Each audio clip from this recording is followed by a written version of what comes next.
বাংলাদেশ ভারত সম্পর্কে সমতার নীতিতে ছাড় নয়। এবং সর্বশেষ জানাবো শেখ পরিবার ও ভারতের হাতে বাংলাদেশের তথ্য প্রযুক্তি খাতের নিয়ন্ত্রণ। এতক্ষণ শুনছিলেন সংবাদ শিরোনাম, এবার বিস্তারিত। বাংলাদেশ ভারত সম্পর্কে সমতার নীতিতে ছাড় নয়। বাংলাদেশের মানুষ গণঅভ্যুত্থানে হাসিনার পতন এবং ভারতে পালিয়ে যাওয়াকে বাংলাদেশে ভারতের আধিপত্যবাদের পতন হয়েছে বলে মনে করে, তবে স্বার্থপর ভারত সেটা সহজে মেনে নিতে পারেনি। গণঅভ্যুত্থানে শেখ হাসিনার পতনের পর প্রধান উপদেষ্টা ডক্টর মোহাম্মদ ইউনূসের নেতৃত্বে অন্তর্বর্তী সরকার দায়িত্ব নেওয়ার পর থেকে সে অব্যাহতভাবে বৈরী আচরণ করে যাচ্ছে। অসংলগ্ন বক্তব্য বিবৃতি দিয়ে বাংলাদেশের সাথে শত্রুতামূলক মনোভাব পোষণ করে চলছে বিরতিহীনভাবে। সীমান্ত হত্যা বৃদ্ধি, স্থলপথে পণ্য আমদানি রফতানি বন্ধ সহ ভারতীয় নাগরিকদের বাংলাদেশি বলে পুষিন করার মতো উস্কানিমূলক কর্ম করে যাচ্ছে। শেখ হাসিনার উস্কানিমূলক বক্তব্য বিবৃতিকে প্রশ্রয় দিয়ে দেশকে অস্থিতিশীল করে তোলা হচ্ছে। অন্তর্বর্তী সরকার তাকে নিবৃত্ত করতে ভারতকে অনুরোধ করেও তেমন সাড়া পায়নি। প্রধান উপদেষ্টা ডক্টর মোহাম্মদ ইউনূস শেখ হাসিনাকে দেশে ফেরত পাঠানোর কথা বললে সে সরাসরি প্রত্যাখ্যান করে এবং ধারাবাহিকভাবে বাংলাদেশ বিরোধী মনোভাব প্রকাশ করে আসছে। গত ২৬ জুন বৃহস্পতিবার ভারতের পররাষ্ট্র বিষয়ক সংসদীয় স্থায়ী কমিটির বৈঠকে ভারত বাংলাদেশ সম্পর্কের ভবিষ্যৎ নিয়ে আলোচনার জন্য সাবেক কূটনৈতিক ও বিশেষজ্ঞদের বৈঠকের প্রাককালে সাংবাদিকদের সাথে কথা বলতে গিয়ে ভারতের পররাষ্ট্র মন্ত্রণালয়ের মুখপাত্র জয়সওয়াল বলেছেন, সহায়ক পরিবেশে বাংলাদেশের সাথে সব বিষয়ে ভারত আলোচনা করতে আগ্রহী। পারস্পরিক স্বার্থ সংশ্লিষ্ট বিষয়ে আলোচনা করতে আমরা প্রস্তুত। তার এই বক্তব্যের মাধ্যমে বোঝা যায় ভারত বাংলাদেশের সাথে নতুন করে সম্পর্ক উন্নয়ন করতে চায়।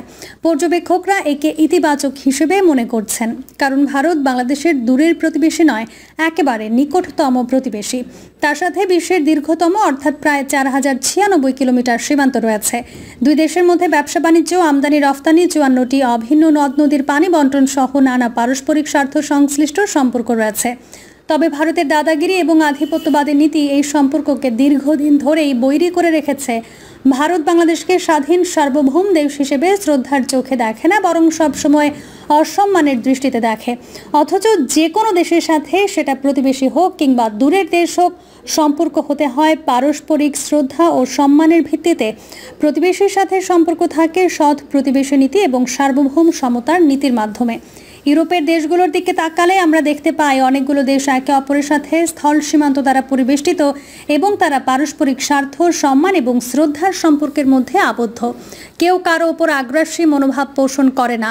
উপমহাদেশে ব্যতিক্রম শুধু ভারত। সে তার প্রতিবেশীদের সাথে আগ্রাসী এবং আধিপত্যবাদী সম্পর্ক প্রদর্শন করে আসছে দীর্ঘদিন ধরে।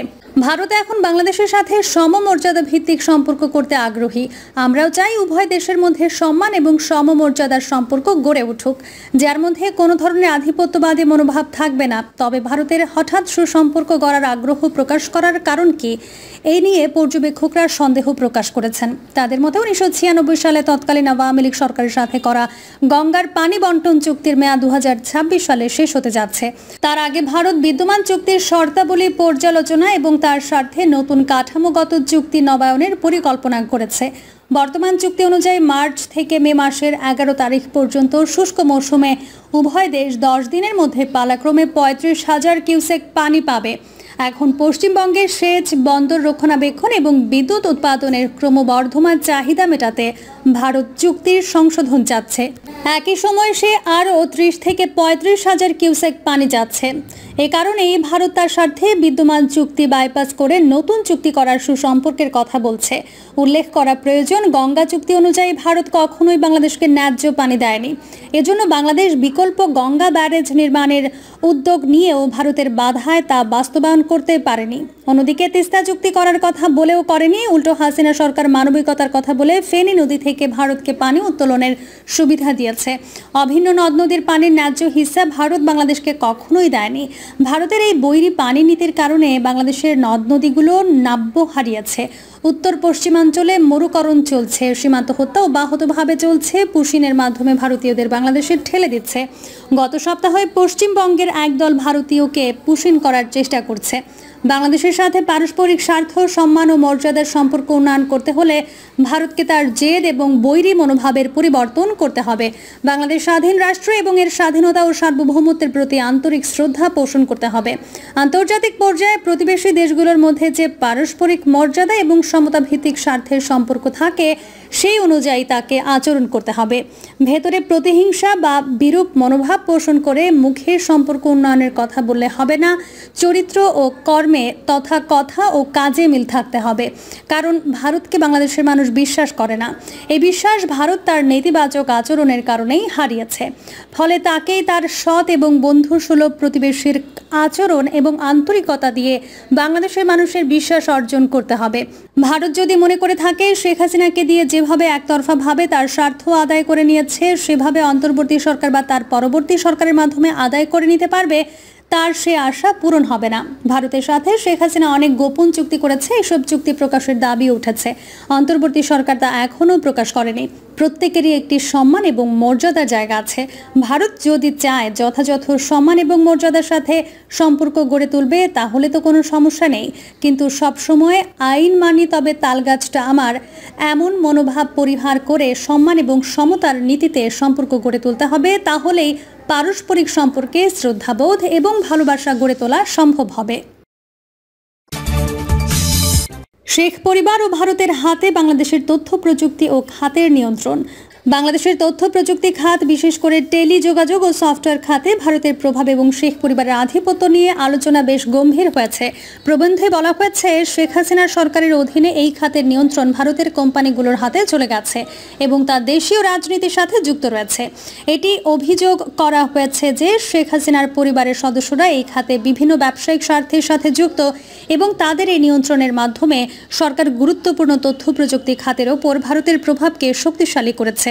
বিশেষত সরকারি সংস্থাগুলির সাথে সম্পর্কিত ডেটা এবং যোগাযোগ তথ্য ভারতীয় সার্ভারগুলোতে সংরক্ষিত হচ্ছে বলে অভিযোগ উঠেছে, যা বাংলাদেশের নিরাপত্তার জন্য উদ্বেগজনক হতে পারে।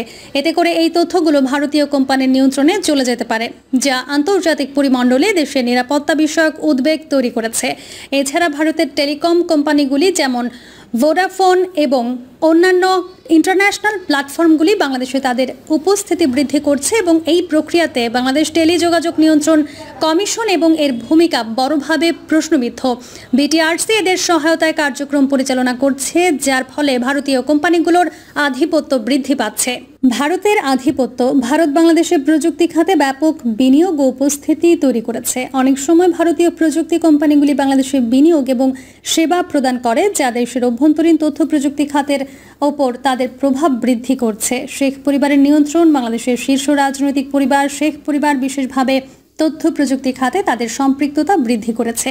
সরকারের বিভিন্ন উদ্যোগ এবং প্রকল্পে তাদের প্রভাবের কারণে এই খাতের কিছু অংশ তাদের নিয়ন্ত্রণে চলে আসছে। সরকারি প্রকল্প বাংলাদেশের সরকার তথ্য প্রযুক্তি খাতের উন্নয়নের জন্য বেশ কিছু প্রকল্প গ্রহণ করেছে। এর মধ্যে ই-গভর্নেন্স, ডিজিটাল বাংলাদেশ প্রকল্প এবং অন্যান্য প্রযুক্তি বিষয়ক উদ্যোগ রয়েছে। এই প্রকল্পগুলোর মধ্যে অনেক ক্ষেত্রেই ভারতের প্রযুক্তি ব্যবহার করা হচ্ছে। অর্থনৈতিক কন্ট্রোল এবং চ্যালেঞ্জ একদিকে তথ্য প্রযুক্তি খাতে নিয়ন্ত্রণের মাধ্যমে দেশের রাজনৈতিক এবং অর্থনৈতিক শক্তি বাড়ানোর চেষ্টা চলছে, তবে অন্যদিকে এটি দেশের সার্বভৌমত্ব এবং বৈদেশিক সম্পর্কের জন্য চ্যালেঞ্জও সৃষ্টি করছে। বিশেষ করে ভারতের প্রযুক্তিগত দখল এবং দেশের ভিতরে তা ব্যবহারের প্রবণতা নিয়ে উদ্বেগ রয়েছে।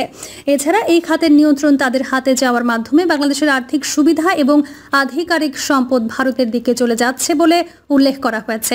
এসব প্রভাব বাংলাদেশের স্বাধীনতার প্রতি একটি বড় আঘাত হতে পারে, যেখানে সঠিক রাজনৈতিক এবং আর্থিক সিদ্ধান্ত গ্রহণের ক্ষমতা বাইরে চলে যাচ্ছে। প্রিয় দর্শক, এই ছিল এখনকার সর্বশেষ সংবাদ। আপডেট সব সংবাদ পেতে চ্যানেলটি সাবস্ক্রাইব করে বেল আইকনটি ক্লিক করে রাখুন।